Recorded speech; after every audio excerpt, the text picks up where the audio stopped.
ജനാധിപത്യം. എന്താണ് ജനാധിപത്യം? ജനങ്ങളുടെ ആധിപത്യം. ഞാനും നിങ്ങളും എല്ലാവരും അടങ്ങിയ ജനസമൂഹത്തിൻ്റെ ആധിപത്യം, ആധിപത്യം.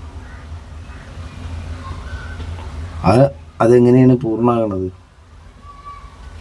ജനങ്ങൾക്ക് വേണ്ടി ജനങ്ങളാൽ തിരഞ്ഞെടുക്കുന്ന ജനപ്രതിനിധി ആ ജനങ്ങൾക്ക് വേണ്ടി പ്രവർത്തിക്കുമ്പോഴാണ് ജനാധിപത്യം പൂർണ്ണമാവുക. അല്ലേ? ജനങ്ങൾക്ക് വേണ്ടി ജനങ്ങളാൽ തിരഞ്ഞെടുക്കുന്ന ജനപ്രതിനിധിയല്ലേ ഈ ജനങ്ങളുടെ ആധിപത്യം ഉറപ്പ് വരുത്തേണ്ടത്. അപ്പോൾ ജനാധിപത്യമാവും. ചില ജനപ്രതിനിധികൾ ഈ ജനാധിപത്യം പൂർണ്ണമാക്കുന്നുണ്ടോ എന്ന് വെച്ചാൽ പൂർണ്ണം ആക്കണില്ല എന്നാണ് എൻ്റെ അഭിപ്രായം.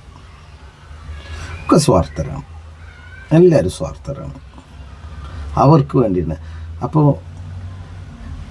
ഈ ജനപ്രതിനിധി എന്തിനാണ് എന്നുള്ള ബോധം ജനങ്ങൾക്കുണ്ടാകുമ്പോഴാണ് ജനാധിപത്യം പുലരുക. നമ്മൾ തിരഞ്ഞെടുക്കുന്ന ജനപ്രതിനിധി നമ്മളെ സേവിക്കാനുള്ള ആളുകളാണ് എന്ന് മനസ്സിലാക്കുമ്പോഴാണ് ജനാധിപത്യം ഉണ്ടാവുക. പക്ഷെ അത് നമുക്ക് മനസ്സിലാകുന്നില്ലെങ്കിൽ പിന്നെ എങ്ങനെ ജനാധിപത്യം ഉണ്ടാവുക?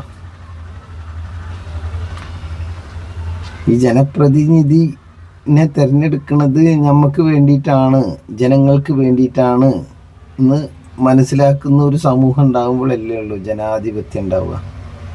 അതല്ലെങ്കിൽ ആധിപത്യം ഉണ്ടാവില്ല. അത് ജനപ്രതിനിധി ആധിപത്യം ഉണ്ടാവുള്ളൂ. ജനപ്രതിനിധി ആധിപത്യമല്ല നമുക്ക് വേണ്ടത്, ആധിപത്യമാണ് വേണ്ടത്. ജനാധിപത്യം ഉണ്ടാവണമെങ്കിൽ നമ്മൾ ശ്രമിക്കണം. ജനങ്ങൾക്ക് ബോധം വേണം. ജനങ്ങൾക്ക് ബോധം ഉണ്ടായാലുള്ളൂ ജനാധിപത്യം ഉണ്ടാക്കുക. അപ്പോൾ ജനാധിപത്യ രാജ്യത്ത് എന്താ ജനാധിപത്യം ഇല്ലാത്തതെന്നൊക്കെ ചോദ്യം വരും. അത് ജനാധിപത്യ രാജ്യത്ത് ജനപ്രതിനിധികളെ തിരഞ്ഞെടുക്കുന്നതിൽ ജനങ്ങൾക്ക് വരുന്ന വീഴ്ചയാണ് ജനാധിപത്യം ഇല്ലാതിരിക്കാനുള്ള കാരണം.